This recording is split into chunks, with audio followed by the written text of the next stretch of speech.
Assalamualaikum warahmatullahi wabarakatuh. Al-Fatihah. Bismillahirrahmanirrahim. Alhamdulillahirabbil alamin arrahmanirrahim maliki yaumiddin. Iyyaka na'budu wa iyyaka nasta'in. Ihdinas siratal mustaqim. Shiratal ladzina an'amta 'alaihim ghairil maghdubi 'alaihim waladdallin. Amin. Alhamdulillahirabbil alamin. Tsumma shalatu wassalamu ala asyrafil anbiya wal mursalin wa ala alihi wa ashabihi wa man tabi'ahu bi ihsanin ila yaumiddin. Amma ba'du. Alhamdulillah kita dimudahkan oleh Allah untuk sholat fajar, sholat yang diapresiasi oleh dua gelombang malaikat. Apa yang kita doakan, apa yang kita minta kepada Allah diamini oleh dua gelombang malaikat, malaikat penjaga malam dan penjaga siang. Alhamdulillah kita dimudahkan oleh Allah untuk menjadi umat baginda Muhammad, umat terbaik dari beliau. Khairukum man ta'allamal Qur'ana wa 'allamahu. Sebaik-baik kalian adalah yang belajar Al-Qur'an dan mengajarkannya. Hadirin, mudah-mudahan Allah selalu merahmati kita semua. Hari ini kita masuk pada ayat 176 dari surah Al-Baqarah. Saya bacakan dulu. A'udzu billahi minasy syaithanir rajim. Bismillahirrahmanirrahim. Innal ladzina yaktumuna ma anzalallahu minal kitabi wa yashtaruna bihi thamanan qalilan ulaika ma ya'kuluna fi butunihim illan nar. Ulaika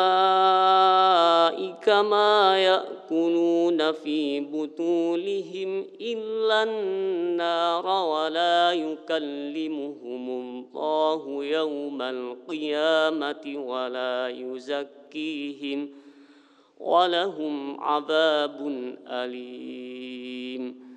Ulaika alladzina ishtaraw الضلالة بالهدى والعذاب بالمغفرة فما أصبرهم على النار ذلك بأن الله نزل الكتاب بالحق وإن الذين اختلفوا في الكتاب لفي شقاق بعيد. 3 ayat ini kalau kita beri judul, beri tema, akan berbicara tentang menyembunyikan Al-Quran, menyembunyikan ajaran Al-Quran, menyembunyikan kebenaran. Mari kita baca dari tafsir ini. Innal ladzina yaktumuna ma anzalallahu minal kitab. Sesungguhnya mereka-mereka yang menyembunyikan dari apa-apa yang Allah turunkan dari Alkitab, al-mustamil ala na'ti Muhammadin sallallahu alaihi wasallam wa hum al-yahud. Termasuk yang disembunyikan bisa jadi ada tanda-tanda kenabian baginda sallallahu alaihi wasallam, wa hum al-yahud. Siapa yang menyembunyikan itu? Dalam tafsir ini disebutkan kaum Yahudi. Wa yashtaruna bihi thamanan qalila. Wa yashtaruna, mereka memperjualkan kitab itu, ayat-ayat itu dengan thamanan qalila, dengan harga yang kecil, harga yang murah, minad dunya, dari dunia, ya'khudunahu badalahu min safalatihim fala yudhirunahu khaufa fautihi alaihim. Mereka mengambil perniagaan ini dari mana? Dari pengikut-pengikut mereka. Fala yudhirunahu, maka mereka tidak menampakkan kebenaran itu. Khaufa fautihi, takut kehilangan pengikut-pengikut mereka. Ulaika, kata Allah, ulaika ma ya'kuluna fi butunihim illan nar. Mereka itu tidak makan tidak memasukkan ke dalam perut mereka kecuali api neraka, li'annaha ma'alahum, karena api neraka itu menjadi tempat kembali mereka. Wala yukallimuhumullahu yaumal qiyamah, mereka juga tidak diajak berbicara yaumal qiyamah oleh Allah, ghadban alaihim, sebagai bentuk kemarahan atas mereka. Wala yuzakkihim, mereka juga tidak dibersihkan dari apa? Minad danasid dunub, dari kejelekan, kenajisan dosa-dosa mereka. Walahum adzabun alim, dan bagi mereka adalah azab yang pedih, mu'limun, menyakitkan. Apa itu? Huwa annar, api neraka. Ulaikal ladzina ishtarawu dhalalata bil huda, siapa mereka yang menyembunyikan sebagian dari yang menyembunyikan Al-Qur'an, Alkitab itu? Alladzina ishtarawu dhalalata bil huda, yaitu mereka yang mengganti, memperjualbelikan kesesatan dengan petunjuk. Akhaduha badalahu fid dunya, untuk apa? Mengambil itu sebagai untuk sarana kehidupan mereka di dunia. Wal adzab bil maghfirah, sebagaimana mereka juga memperbelikan azab dengan ampunan Allah. Padahal ampunan Allah itu al-mu'iddalahum fil akhirah, disediakan oleh Allah untuk mereka di akhirat. Laulam yaktumu, seandainya mereka tidak menyembunyikan Al-Quran itu. Fama asbarahum alan nar. Kalau kita terjemahkan fama asbarahum alan nar, alangkah sabarnya mereka di api neraka. Tapi kalau kita terjemahkan yang lebih nyaman mungkin, kok bisa mereka mengganti kesesatan dengan petunjuk?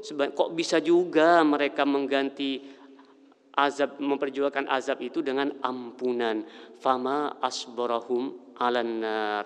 Bahasa Al-Quran menyampaikan fama, kok bisa mereka sabar di api neraka. Kalau bahasa keseharian kita, kok bisa mereka mengganti kesesatan dengan petunjuk, sebagaimana mereka juga bisa mengganti azab dengan ampunan Allah. Hadirin yang dirahmati Allah,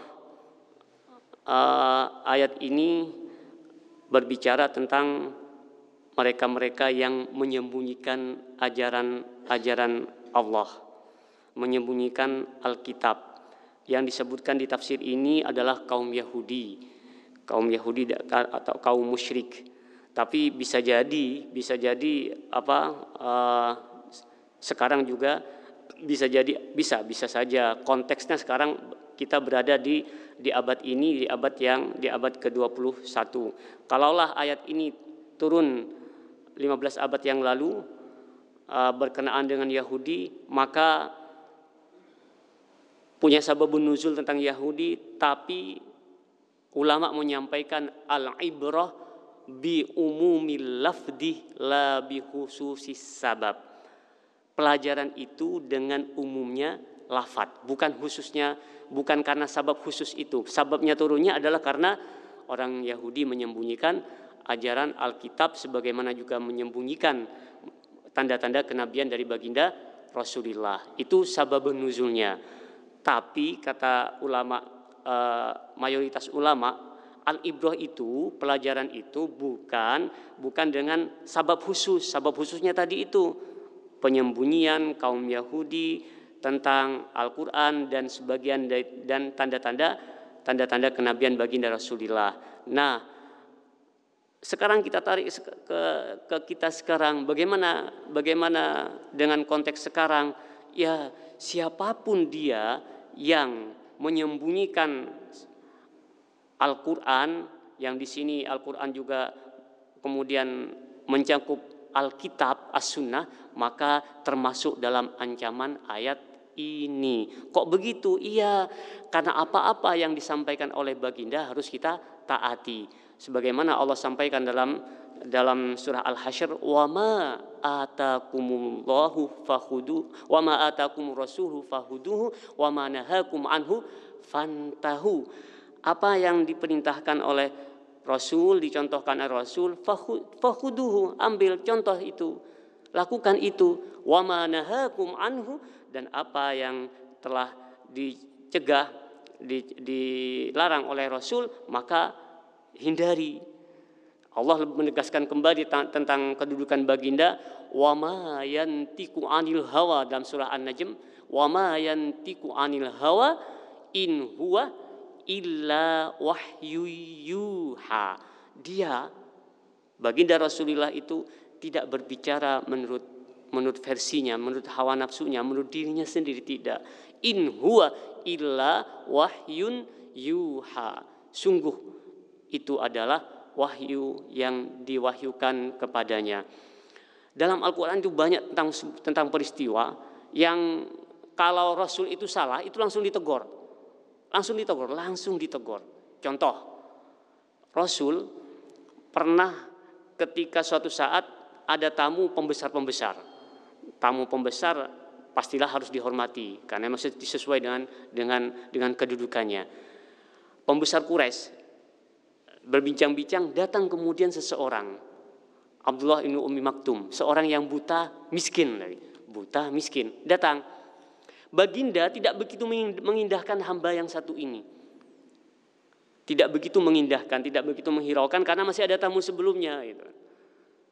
Tapi kemudian Allah menegur itu, dan kita baca terus ayat itu diabadikan dalam Al-Quran, tepatnya di surah ke-80, surah Abasah.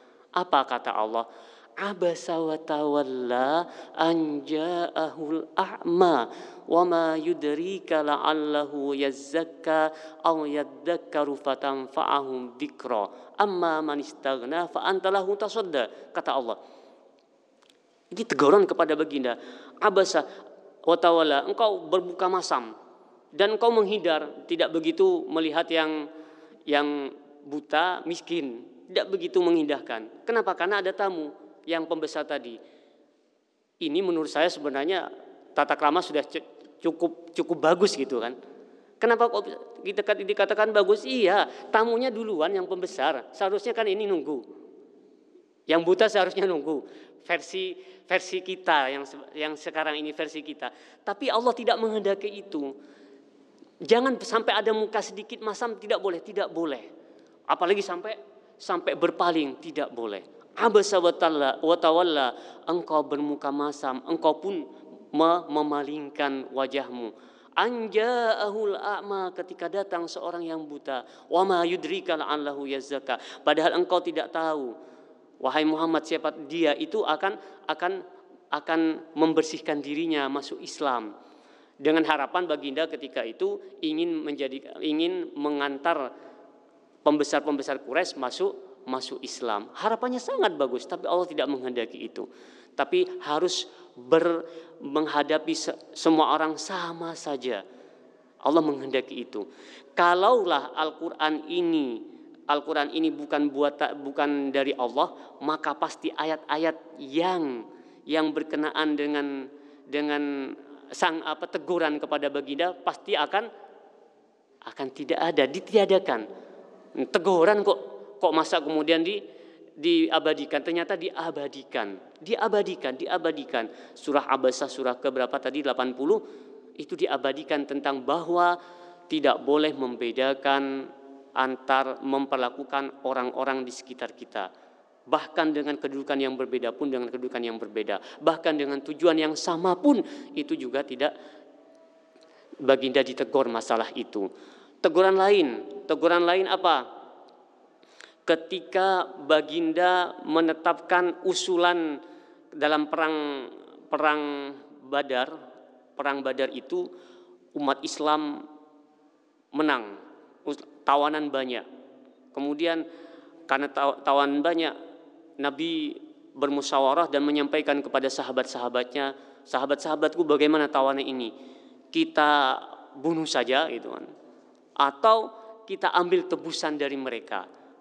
Yang punya harta ditebus, yang enggak punya, karena orang-orang Madinah ini belum bisa baca tulis, maka diwajibkan kepada mereka untuk menebus diri mereka dengan apa? Dengan mengajarkan anak-anak Madinah ketika itu. Apa jawaban Sayyidina Umar kemudian ketika itu yang hadir ketika itu. Sayyidina Umar mengatakan, tebas saja sudah, bunuh saja, selesai urusan. Terus usul lain dari siapa? Khalifah baginda yang pertama, Abu Bakar As-Siddiq. Rasul, ambil saja tebusan dari mereka untuk masyarakat Madinah ini yang nggak punya harta, ajari supaya mereka mengajari anak-anak kita yang nggak bisa baca tulis. Nabi condong pada usulan Abu Bakar As-Siddiq. Tapi Allah menegurnya. Menegur apa? Seharusnya tebas saja, seharusnya dibunuh saja karena mereka telah memerangi dan menyalahi perjanjian. Masih diabadikan dalam ayat Allah dalam surah Al-Anfal, wa ma kana linabiyyin ayyakuna lahu asra hatta yudkhina fil ard turiduna aradad dunya wallahu yuridul akhirah wallahu azizun hakim. Seharusnya tidak perlu bagi nabi ayyakuna lahu asra hatta yudkhina fil ard. Kalau dia punya tawanan, dia seharusnya tidak punya tawanan hingga memberatkannya di atas bumi ini. Laula kitabun, seandainya sudah bukan ketentuan Allah bahwa Nabi itu akan meneruskan syiarnya, maka pasti azab Allah akan turun. Begitu teguran Allah. Jadi kalau Nabi salah itu langsung. Makanya apa-apa yang disampaikan oleh baginda pasti adalah wahyu yang diwahyukan kepada baginda. Seandainya Al-Quran itu adalah bukan dari Allah, maka pasti teguran kepada baginda itu tidak disertakan. Tapi kita masih bisa membaca teguran itu sampai saat ini. Ini menunjukkan apa? Menunjukkan bahwa Al-Quran adalah dari Allah Subhanahu wa taala, bukan bikinan nabi atau bikinan manusia.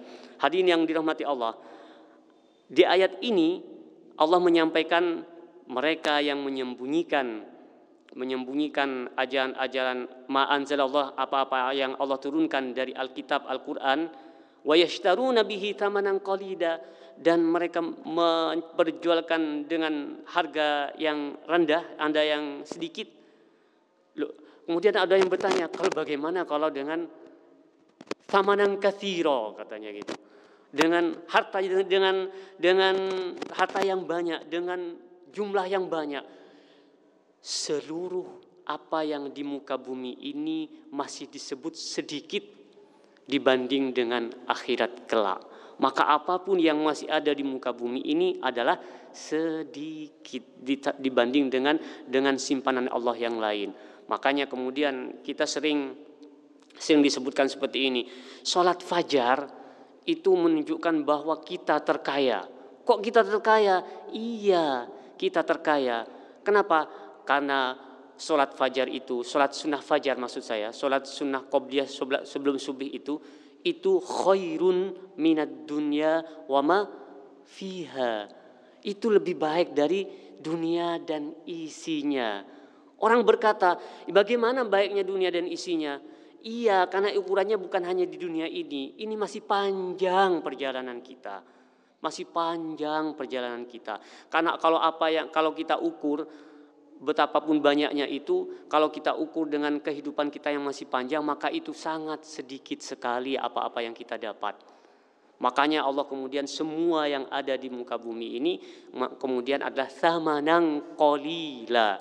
Semuanya adalah disebut dengan harga yang sedikit dibanding yang akan kita dapat. Loh, kok tidak kita dapat sekarang? Ya, itu adalah bagian dari ujiannya. Kok bagian dari ujian? Seandainya orang-orang tahu kalau kita sholat jemaah, kemudian habis sholat jemaah turun pahalanya, blek gitu kan. Kita ngaji, kemudian turun pahalanya, blek. Ngaji semua nanti itu. Akan sholat semua, akan jemaah semua, gak ada orang di luar itu. Tapi semuanya tidak ditampakkan oleh Allah. Itu adalah bagian dari ujian Allah. Bukankah Allah sudah menyampaikan dalam surah Al-Ankabut? Al-Ankabut itu surah ke-29 ayat kedua. Ahasiban nas, apakah manusia mengira ayutsraku ayakulu amanna wa hum la yuftanun? Apakah mereka mengira ketika mereka menyampaikan beriman kemudian dibiarkan saja tanpa diuji? Tidak, itu memang diuji itu. Di antara ujiannya itu adalah tidak ditampakkan kepada kita pahala, ataupun seandainya kita naudzubillah berlindung kita dari Allah dari kesalahan, kita melakukan kesalahan, tidak ditampakkan iqobnya, tidak ditampakkan sanksinya. Karena itu bagian dari ujian Allah. Betulkah kita masuk yang shadiqul masduq, membenarkan Allah kemudian hingga Allah membenarkan kita? Betulkah kita berada di situ shadiqun? Hadirin, mudah-mudahan Allah merahmati kita semua. Semua apa yang ada di dunia adalah thamanan qalila. Maka siapapun, kata Allah, yang menyembunyikan dari Alkitab, dari Al-Quran, ma ya'kuluna fi butunihim illan nar, tidak makan kecuali, tidak memasukkan ke dalam lambungnya, ke dalam perutnya kecuali api neraka. Wala yukallimuhumullahu yaumal qiyamati wala yuzakkihim walahum adzabun alim. Mereka tidak diajak ngomong, tidak dipandang oleh Allah. Di dunia ini kalau kita tidak dilihat oleh dulu bapak kita, itu sudah gak nyaman. Oleh orang terhormat gitu kan, gak disapa oleh abah misalnya, gak disapa kita. Pasti ada salah apa saya ini itu. Ini yang tidak mau mandang sang pencipta kita, tidak akan mau melihat. Bayangkan. Jadi mereka yang mau menyembunyikan ajaran Allah, Alkitab, Al-Quran, maka tidak akan dilihat, tidak diajak omong sama sekali. Wala yuzakkihim, begitupun mereka tidak akan dibersihkan dosa-dosa mereka. Maka kalau sudah tidak dilihat, tidak dilirik, tidak dibersihkan, apa kemudian pasti yang didapat? Lahum adzabun alim. Kenapa? Ya karena tadi ishtaraw dhalalata bil huda wal adzaba bil maghfirah, memperjualkan belikan ad-dhalalata bil huda, kesesatan dengan petunjuk, sebagaimana memperjualbelikan azab dengan ampunan. Kalau kita kenal sekarang ya ulama-ulama su dalam versi hadis. Bagaimana? Ya bisa jadi karena apa? Ingin disampaikan, wah ulama moderat. Tapi kalau ulama moderat jangan sampai apa yang bagus di bidang jelek, yang jelek di bidang bagus, ya jangan itu kan. Moderat itu memang harus. Moderat itu harus. Saya sampaikan moderat itu harus. Kenapa? Karena moderat itu adalah tempat terbaik. Dari tengah kemudian kita bisa melihat mana yang salah, mana yang benar. Seorang hakim harus moderat, harus. Kenapa? Karena dia harus tahu betul urusannya. Moderat itu harus tahu seperti itu. Jadi yang disebut moderat bukan kemudian menyenangkan penguasa saja terus menyengsarakan rakyat, tidak gitu. Tapi yang disebut moderat adalah menyampaikan kebenaran apa adanya. Meskipun pahit, meskipun kadang pahit. Maka mereka yang selalu berusaha menyenangkan penguasa, alhamdulillah kita ini di Jember yang penguasa-penguasa kita adalah kiai-kiai, jadi tidak begitu banyak punya tanggungan gitu kan. Kok tidak punya tanggungan? Iya sudah tahu gitu kan. Sudah tahu jadi nggak begitu punya tanggung jawab. Kok bisa nggak begitu punya tanggung jawab? Iya, orang sudah tahu gitu. Jadi tinggal ngasih tahu, loh apa lupa ya gitu kan enak gitu kan. Enaknya seperti itu punya pimpinan kiai. Tapi kalau punya pimpinan yang tidak tahu apa-apa tentang agama, itu yang lebih menyulitkan. Kenapa? Ya harus kita sampaikan sesuatu, sampaikan yang benar. Padahal menyampaikan qaulul haq, kata yang benar kepada penguasa yang zalim, itu adalah sebuah perjuangan. Kok begitu? Iya, menyampaikan sesuatu yang benar kepada penguasa yang zalim nanti disebut dengan hal-hal yang disebut kurang tidak toleran lah, gitu kan. Banyak, masa baca Quran kemudian tidak toleran? Menyampaikan sebuah diskusi diawali dengan baca Injil, baca perjanjian, baca kitab-kitab lain, masa iya gitu kan, seorang muslim gitu. Sekarang lagi nggak tahu kok bisa muncul bahwa sekolah tidak boleh memakai pakaian Islami, namanya sekolah ya nasional saja. Lah kan itu pilihan. Oh sudah ada undang-undangnya. Undang-undang 29 ayat kedua itu kan jelas diperbolehkan kepada penduduk negeri ini untuk melakukan ibadah menurut keyakinan masing-masing. Kan tidak apa-apa, kenapa harus diatur lagi begitu kan? Nah ini menyikapi yang sekarang itu kan ada SKB, ada ya ini bagian dari pribadi saja, memang tidak akan mewakili siapa-siapa. Tapi kalau sudah diatur oleh undang-undang yang lebih tinggi dan itu sudah nyaman, ya sudah tidak usah diotak-atik kembali, biarlah. Maka cari solusi bangsa ini apa? Pengentasan kemiskinan. Itu lebih penting daripada membicarakan pakai jilbab tidak pakai jilbab. Karena pakai jilbab memang ada ikhtilaf. Kok ada ikhtilaf? Iya. Ada sebagian yang memang tidak mewajibkan. Tapi bagi yang yakin itu adalah sebuah kewajiban, dosa baginya untuk tidak pakai jilbab. Sudah yakin. Yakin apa? Pakai jilbab adalah adalah kewajiban, tapi dia tidak mau pakai, dosa. Tapi kalau yakin tidak ya tidak apa-apa. Kami pernah bertanya dalam sebuah forum, saya pernah ikut forumnya, pernah ikut setahun pendidikan kader mufassir di Jakarta, tepatnya Prof Quraisy. Itu kita menanyakan, Prof, kami berharap Anda nanti pada saatnya menulis sebuah tulisan yang mewajibkan memakai jilbab gitu kan. Lama Pak Prof itu tidak menjawab. Tidak menjawab lama, akhirnya menjawab seperti ini.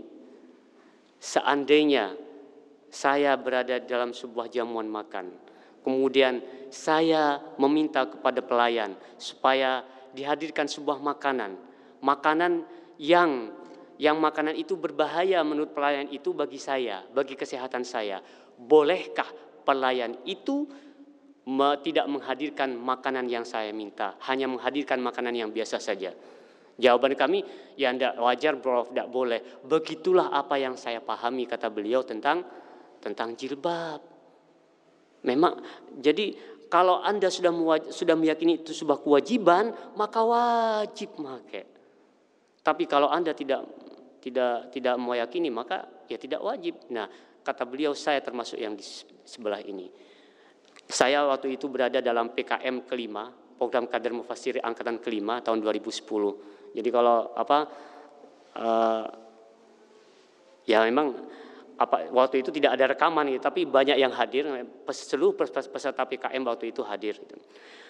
Yang ingin saya sampaikan apa? Ya kalau sudah jelas itu sebuah kewajiban, ya sudah sampaikan itu wajib. Jangan dicarikan dalil bahwa itu kemudian tidak wajib. Mungkin saja dapat dalil, sangat mungkin. Orang pintar itu banyak pilihan gitu kan. Orang pintar banyak pilihan, bisa dicarikan dalilnya. Tapi nanti ada prioritas itu kan. Ada mana yang benar, ada yang mana yang salah. Semasa itu masih dalam urusan muamalah itu mungkin bisa dalam koridor bisa ikhtilaf, bisa terjadi perbedaan. Masih ingatkah Bapak-bapak sekalian, Ibu-ibu sekalian, tentang Imam Syafi'i? Beliau ada qaulul qadim, ada qaulul jadid. Ada apa? Ada kata-kata yang lama ketika di Irak, di Baghdad punya versi pendapat yang lama, ada kemudian versi pendapat yang baru. Di antara versi pendapatnya itu adalah tentang wudu misalnya. Wudu ketika di Irak itu menurut versi qaulul qadim Imam Syafi'i tidak wajib. Tapi ketika beliau pindah ke Mesir menjadi wajib gitu kan. Itu qaulul qadim, ada qaulul jadid.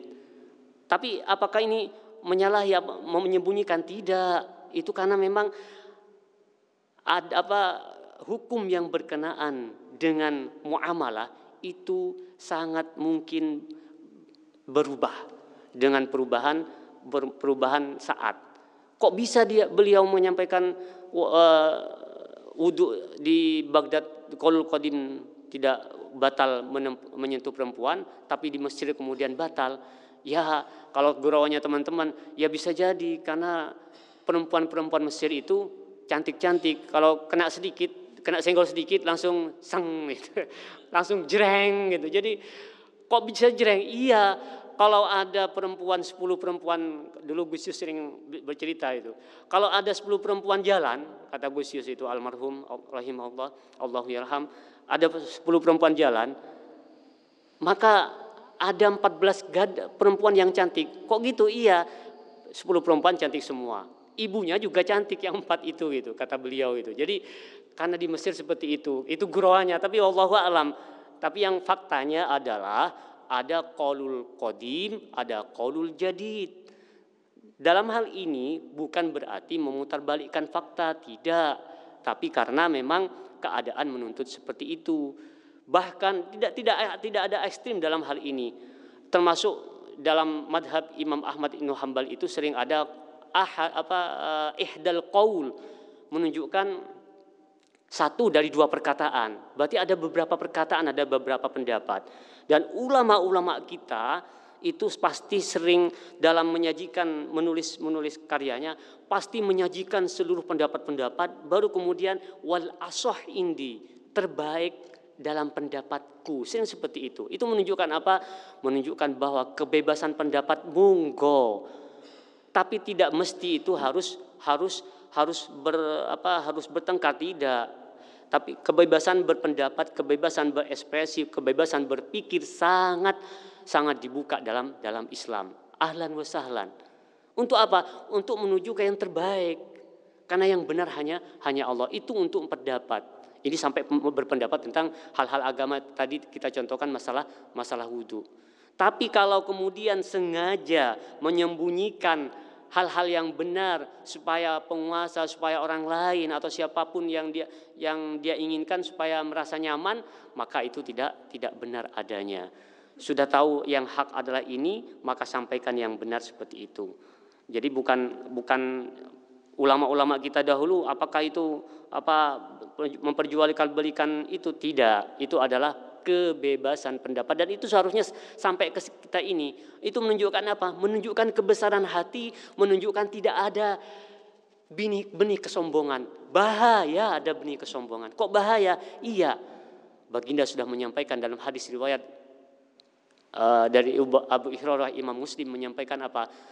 Tidak masuk surga siapa-siapa yang di hatinya ada sebinih biji sawi, sekecil apapun bentuknya. La yadkhulul jannata man kana fi qalbihi mithqala dzarratin min kibrin. Qalu ya Rasulullah inna ahadana yuhibbu ayyakuna na'lahu jamilan wa thiyabahu jamilan. Para sahabat menyela, wahai Baginda, kami senang kalau baju kami baik, kalau sandal kami baik, kalau terompah kami baik. Apa kata jawaban Rasul tentang sombong ini? Innallaha jamil wa huwa yuhibbul jamal. Ketahuilah bahwa Allah itu indah dan menyenangi keindahan. Yang disebut kesombongan itu adalah batrul haqqi wa ghamtun nas. Yang disebut kesombongan adalah menolak kebenaran dan merasa benar sendiri di antara manusia, merasa super di komunitasnya. Hadis riwayat Imam Muslim. Itu yang disebut dengan kesombongan. Jadi kalau kita berusaha cari baju yang baik ke masjid, apa itu sombong? Tidak. Itu bagian dari melaksanakan Al-Quran. Khudu zinatakum inda kulli masjid. Ambil, pakai itu pakaianmu ketika mau ke masjid. Itu melaksanakan firman Allah gitu kan. Jangan katakan ambil yang biasa-biasa saja. Enggak gitu kan. Hadirin yang dirahmati Allah, mudah-mudahan kita selalu dituntun oleh Allah untuk berada dalam jalan kebenaran. Mudah-mudahan kita dimudahkan oleh Allah setelah mengetahui kebenaran itu, dimudahkan untuk mengikuti kebenaran tersebut, mengikuti jalan-jalan yang telah ditunjukkan oleh ulama salafus soleh, mengikuti jalan-jalan yang telah ditunjukkan oleh baginda Rasulullah SAW, dengan mengikuti jalan yang telah ditunjukkan oleh para ulama, yang ditunjukkan oleh baginda Rasulullah SAW, maka kita berharap kita dikumpulkan dengan baginda Rasulullah SAW di akhirat nanti, dan mudah-mudahan kita diberikan kesempatan oleh Allah untuk untuk wujuhu yauma idzin nadhirah ila rabbiha nadhirah, untuk menjadi muka yang berseri. Kenapa? Karena ketika itu kita berhadapan dengan Tuhan kita, dengan pencipta kita. Rabbana hab lana hukman wa alhiqna bis salihin waj'al lana lisana sidqin fil akhirin waj'alna min warathati jannatin na'im. Wallahu a'lam bissawab. Wassalamualaikum warahmatullahi wabarakatuh.